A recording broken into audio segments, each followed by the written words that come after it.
मुझे लगता है कि अगर आप थोड़ा सा आंकड़ों का दृष्टिकोण से देखना प्रारंभ करें, पंजाब के अगर हर घर तक पानी पहुंचा है तो पंजाब में होशियारपुर में भी पहुंचा होगा। पंजाब में जिस तरह से हाईवेज बने, पंजाब में जिस तरह से, मैं केवल होशियारपुर स्पेसिफिक बात नहीं करता, पंजाब में जिस तरह से नए चिकित्सा के संस्थान खुले, पंजाब में जिस तरह से नए मेडिकल कॉलेज खुले, पंजाब में होशियारपुर में जो एक्सटेंशन ऑफ पीजीआई बना, ये मैं एक लंबी सूची मुझे लगता है कि मैं आपके साथ में साझा कर सकता हूँ। यदि आप थोड़ा सा दृष्टि पर से आवरण हटा करके देखना प्रारंभ करेंगे तो मुझे लगता है कि आप खुद अपने आप पर गर्व करेंगे कि आपने एक ऐसे जनप्रतिनिधि को चुना और ऐसी सरकार को अवसर दिया है जिसने हॉलिस्टिक अप्रोच के साथ में पूरे देश में परिवर्तन करने का काम किया। सर, होशियारपुर से जलंधर से चिंतपूर्णी मार्ग के लिए नेशनल हाईवे शुरू हुआ था, 31 दिसंबर 2016 को कंप्लीट होना था, आज तक वो नहीं कंप्लीट हो पाया है। और उसके लिए लोग अगर जलंधर जाना होता है तो भाई फगवाड़ा जाते हैं। क्या NH3 है सर? ठीक है, मैं क्योंकि मेरा विभाग और विषय नहीं है, मैं इस पर सटीक टिप्पणी नहीं कर सकता, लेकिन निश्चित ही अगर कहीं कोई विषय है, मुझे लगता है कि नेशनल हाईवे बनने में जो सबसे बड़ी बाधा देश भर में होती है वो दो तरह की होती है। मैं बिल्कुल जेनरिक बात आपके सामने रख रहा हूँ। देश भर में जो चुनौतियां आती हैं, क्योंकि मैं भी एक जनप्रतिनिधि के नाते काम करता हूँ, जो संकट देश भर में आते हैं सामान्यतया वो संकट होता है, पहला लैंड एक्विजिशन से रिलेटेड और दूसरा परमिशंस जो है स्टैट्यूटरी कंप्लायंसेस और परमिशन लेने से दृष्टिकोण से। मुझे लगता है कि इन दोनों में से किसी एक विषय के कारण से कहीं बाधा है और जमीन का एक्विजिशन करने में स्टेट गवर्नमेंट को जिस तत्परता के साथ में काम करना होता है, क्योंकि NHAI सिर्फ पैसा प्रदान करती है, बाकी सारी औपचारिकताएं जमीन का मालिक राज्य की सरकार होने के नाते उनको करना होता है। अगर उसके कारण से कहीं रुकावट आई है तो निश्चित ही मैं राज्य सरकार से भी आग्रह करूंगा कि वो उसको गति प्रदान करे, और अगर उसमें कहीं भी आपने विषय संज्ञान में लाया है, इस विषय को एक बार मुझे भी देखना होगा। जो पॉइंट आपने बताया इन दोनों में से कोई समस्या नहीं है।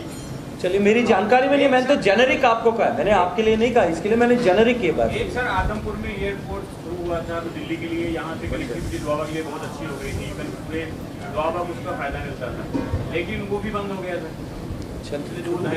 एक बार चालू हुआ था फिर चालू होगा निश्चित।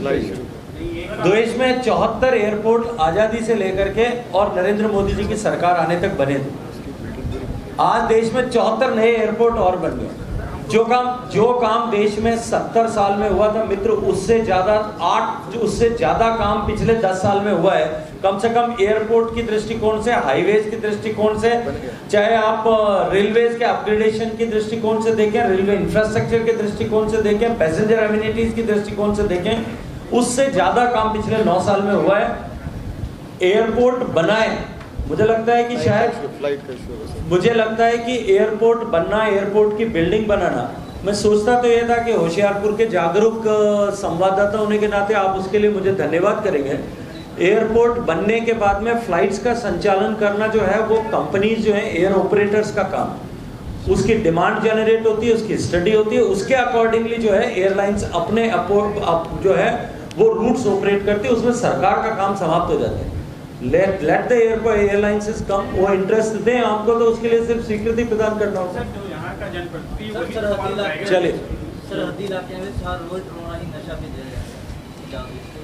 देखिए, हालांकि 9 साल के इस विषय से संबद्ध नहीं है, लेकिन मैं क्योंकि पंजाब के चुनाव के समय में निरंतर पंजाब में रहा था और हमने निरंतर इस बात की आशंका व्यक्त की थी, पंजाब के लोगों को भी इसके लिए आगाह किया था कि पंजाब सरहदी सूबा होने के कारण से, पंजाब संवेदी सूबा होने के कारण से, पंजाब जिस तरह से नशे की गिरफ्त में है, पंजाब जिस तरह से माफिया की गिरफ्त में है, इसके लिए पंजाब में एक रिस्पॉन्सिबल और रिस्पॉन्सिव गवर्नमेंट को बनाने की आवश्यकता है।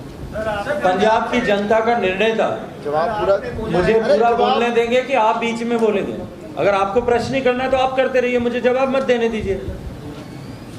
रिस्पॉन्सिबल और रिस्पॉन्सिव गवर्नमेंट पंजाब में बननी चाहिए।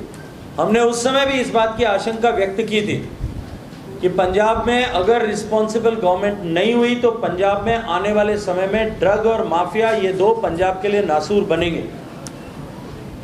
मैं फिर आग्रह के साथ में कह रहा हूं कि पंजाब की सरकार को इसके ऊपर गंभीरता से साथ में काम करना चाहिए, जीरो टॉलरेंस के साथ में काम करना चाहिए। दुर्भाग्यपूर्ण है कि पिछले एक साल में जिस तरह से पंजाब में माफिया की गतिविधियां बढ़ी है, एक्सटॉर्शन की गतिविधियां बढ़ी है, धमकियों के कॉल पंजाब के व्यापारी व्यवसायियों को आ रहे हैं, पंजाब के सामान्य काम करने वाले को आ रहे हैं, जिस तरह से पंजाब में पिछले एक साल के कालखंड में पुलिस का इकबाल गिरा है, पुलिस के हेडक्वार्टर तक आरपीजी के ब्लास्ट हो रहे हैं, निश्चित रूप से पंजाब के इस हालात को लेकर के देश भी चिंतित है।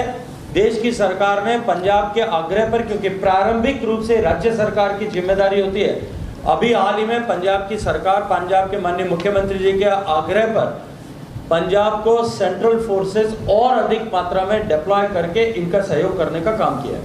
सर, हमारे सांसद जो है वो अनुपस्थित है यहाँ पे। अगर वो यहाँ पर होते तो कोई सवाल नहीं करते थे। उनकी कार्यप्रणाली पे सवाल उठते। 4 साल में उन्होंने क्या किया? मुझे लगता है कि आपका सांसद, आपका जनप्रतिनिधि, आपके पास में अनेक अवसर होते होंगे जब उसके बारे में उनसे चिंता कर सकते हैं, उनसे चर्चा कर सकते हैं। ऐसा चर्चा करने का अवसर सौभाग्यपूर्ण आपको मिलता ही रहता होगा। आज तो मैं जिस विषय पे बात करने के लिए आया था, सरकार के 9 साल के विषय पर मैंने आपके सामने अपना वक्तव्य रखा और मैं आपको और आपके माध्यम से प्रदेश के सूबे के मतदाताओं को उसके लिए धन्यवाद देना। ਅਜੀਤ ਪੰਜਾਬੀ ਦੀ ਆਥੈਂਟਿਕ ਖਬਰਾਂ ਦੇ ਲਈ ਸਬਸਕ੍ਰਾਈਬ ਕਰੋ ਅਜੀਤ ਵੈਬ ਟੀਵੀ ਅਤੇ ਤਾਜ਼ੀ ਖਬਰਾਂ ਦੀ ਨੋਟੀਫਿਕੇਸ਼ਨ ਪਾਉਣ ਦੇ ਲਈ ਬੈਲ ਆਈਕਨ ਤੇ ਕਲਿੱਕ ਕਰੋ।